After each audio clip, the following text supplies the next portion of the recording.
सध्या पुण्यात मस्त थंडी पडली आहे. मला तर खूप थंडी वाजते, पण रुहीला काही थंडी वाजायचं नाव नाही. तिला बिलकुल स्वेटर जॅकेट घालायचं नाहीये. पण तिला मस्त नॉर्मलच खेळायचंय. म्हणून मी तिच्यासाठी ही बर्फाची एक ॲक्टिव्हिटी केली होती. म्हणजे आपल्या वेगवेगळ्या शेपमध्ये ते आईस बनवून ठेवले होते आणि ते आईस एका टबमध्ये द्यायचे आणि त्यांना कलर करायला सांगायचं.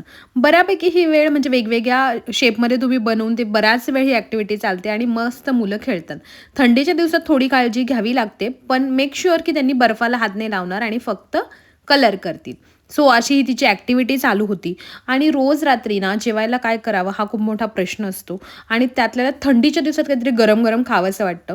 म्हणून मी माझं कम्फर्ट फूड म्हणजे लाईक राईस आणि दाल, पण त्यात पण मसूरवाली दाल जी आम्ही रूममेट्स म्हणजे जेव्हा आम्ही सोबत मैत्रिणी राहायचो तेव्हा बनवायचो आणि ही माझी रूममेट अशी नेहमी बनवायची.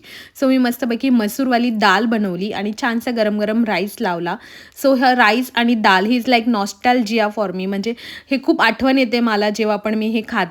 सो असं मस्त मी माझं डिनर रेडी केला. रुहीचा तर डान्स कंटिन्यू चालूच होता आणि तिला बिलकुल मी म्हटलं तसं स्वेटर घालायचं नव्हतं आणि हे असंच तिचं चालू होतं. सो असा होता माझा डिनर रेडी आणि असा गेला आमचा काहीसा आजचा दिवस. भेटूया नेक्स्ट व्हिडिओमध्ये. बाय.